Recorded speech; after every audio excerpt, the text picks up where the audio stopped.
Hi అండి, welcome to the Nishchay cook house. ఈరోజైతే stuffed banana puri ఎలా చేయాలో చూపిస్తా చూడండి. ఒక కప్ అయితే కోకోనట్ పౌడర్ తీసుకోవాలండి. పచ్చి కొబ్బరి తురుము, వీలైతే పచ్చి తీసుకుంటే చాలా బాగుంటుంది. ఒక కప్పు బెల్లం అండి.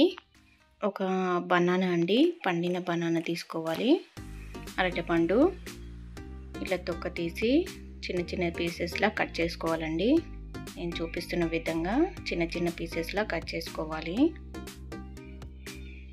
ఈ స్టఫ్డ్ బనానా పూరి చాలా బాగుంటుందండి. ఒకసారి పిల్లలకి పెట్టి చూడండి, చాలా బాగా తింటారు. పెద్దలైనా తినచ్చు, చాలా బాగుంటుంది.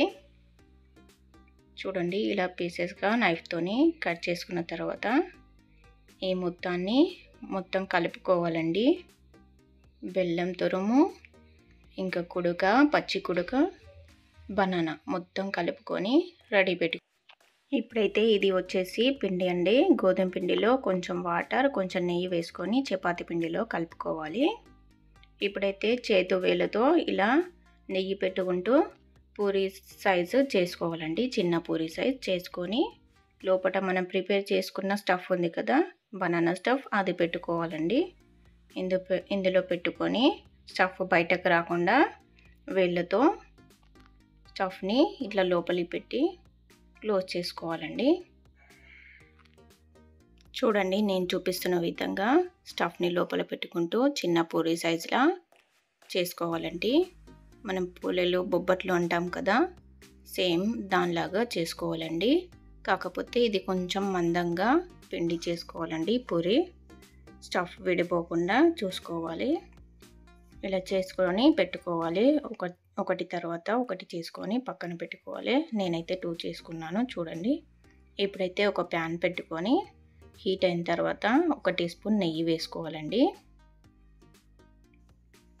ఇప్పుడైతే ఒక ప్యాన్ పెట్టుకొని 1 టీ స్పూన్ నెయ్యి వేసుకోవాలండి. నెయ్యి బాగా స్ప్రెడ్ చేసుకోవాలి. ప్యాన్ మొత్తం స్ప్రెడ్ చేసుకున్న తర్వాత మనం రెడీ చేసుకున్న స్టఫ్డ్ పూరిని ప్యాన్పై వేసుకొని ఫ్రై చేసుకోవాలండి. 2 సైడ్లు బాగా కాల్చుకోవాలండి. చూడండి, నేను చూపిస్తున్న విధంగా 2 సైడ్ల బాగా కాల్చుకోవాలి. మీడియం ఫ్లేమ్లో అయితే పెట్టుకోవాలండి, హై ఫ్లేమ్లో అస్సలు పెట్టుకోవద్దు. చూడండి, రెడీ అయింది. బనానా స్టఫ్డ్ పూరి రెడీ అయిందండి. చాలా స్వీట్గా, చాలా బాగుంటుంది. బెల్లంతో చేసాం కాబట్టి చాలా హెల్తీగా, చాలా బాగుంటుందండి. ఒకసారి అయితే ట్రై చేసి చూడండి. Thank you for watching. Subscribe చేయడం మర్చిపోకండి.